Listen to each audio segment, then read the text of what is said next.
Hello again, everyone. This is Bionic Slime. I am your online voice for reviews of your choice, and this is another installment of BS Reviews. Today, we'll be looking at the apocalyptic thriller film starring Denzel Washington, known as The Book of Eli. The Book of Eli was brought to you by Alcon Entertainment and Silver Pictures. It was directed by Albert and Alan Hughes, or the Hughes brothers, as it lists in the credits, and was written by Gary Whitta.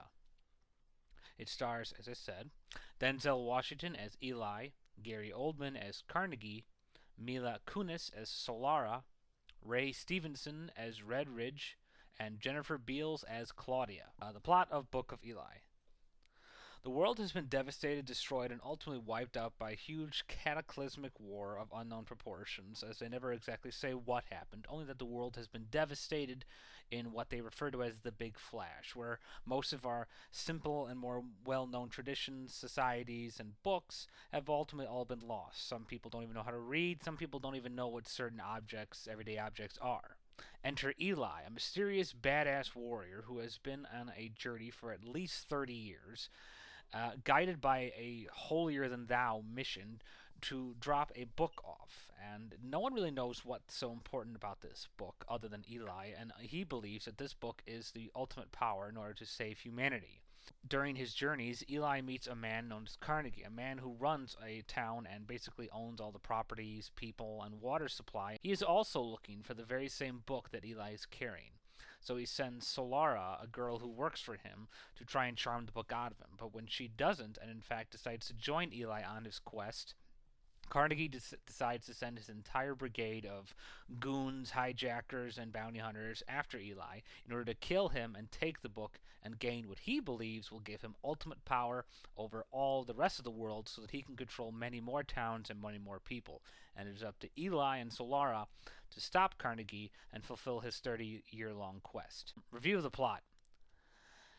Probably one of the things that made this movie so interesting to me in terms of when I first saw the trailers was that the mystery surrounding the book. You know, it's just called the Book of Eli, and it's nothing's really said or indicated of what the book's about. You know, if it's a magic book, if it's like a doctor book or spell book or some sort of superpower magical item like the Ark of the Covenant from Indiana Jones. And for a while, that really kept me interesting because you wanted to know what was going on with this book, as well as, you know, the whole secrets behind what happened with this war, why is everyone like this, and just what exactly is going on with Eli and his mission.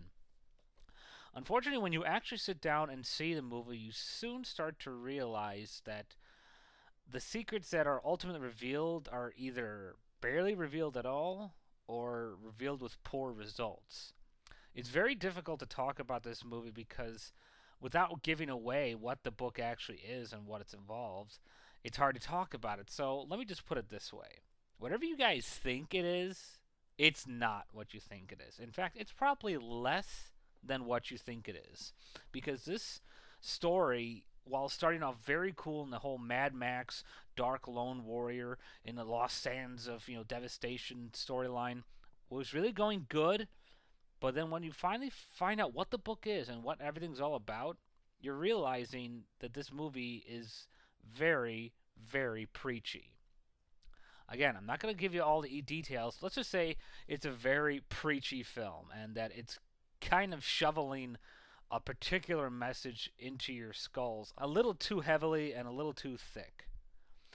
I was really disappointed when I found out what the book was and what it was all about, and it's unfortunate because the movie starts off so well with its mystery and intrigue about it, and then when you finally find it out, you soon find yourself wondering just exactly why everyone's fussing over this and what the buildup was all actually about, which was nothing. I mean, there's something there, but like I said, it's whatever you think it is, it's less than what you probably think it is. Review the characters. I do have to say this movie did turn out an excellent cast. I mean, you got some of the finest actors out here in this film, Denzel Washington and Gary Oldman, who are just pretty much flawless without even definition. Denzel Washington has been pretty much secured in fame as the ultimate awesome actor, equally awesome badass fighter, and he makes good use of his talents in this film.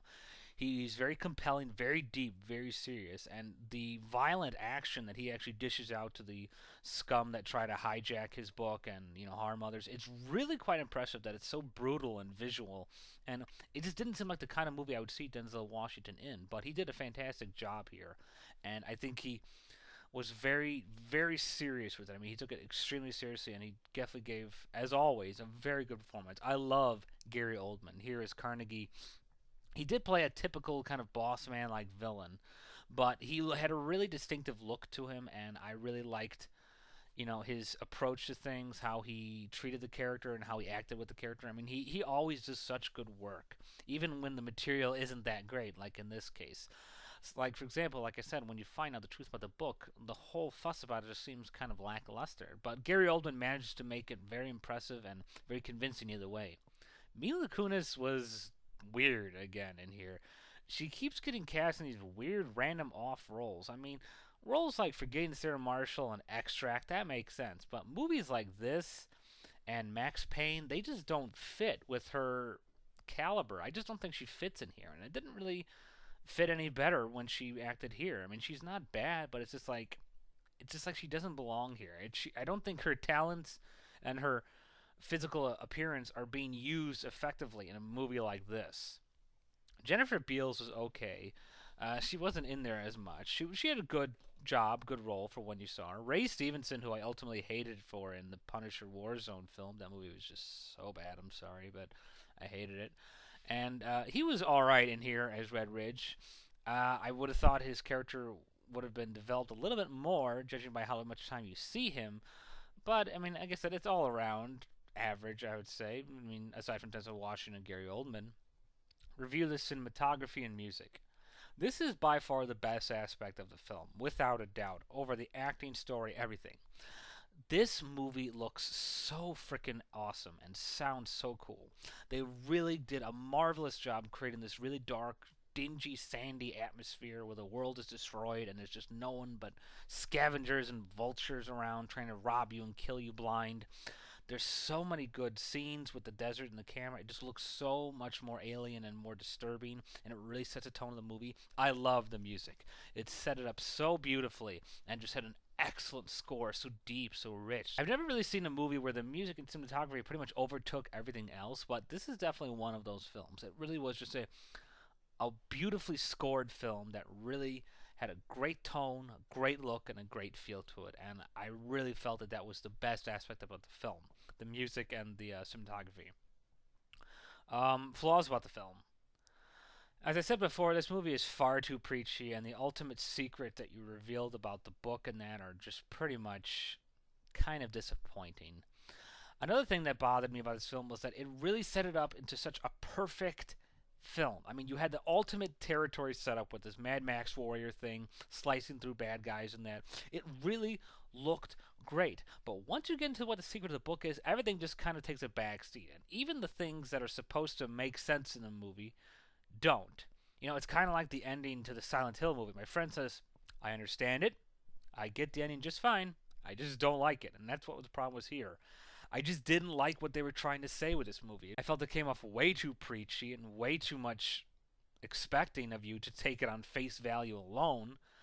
And also, they had some good actors in there who were wasted on these random weird appearances. Michael Gambon, Tom Waits, and Malcolm McDowell, believe it or not, are in here in the weirdest roles.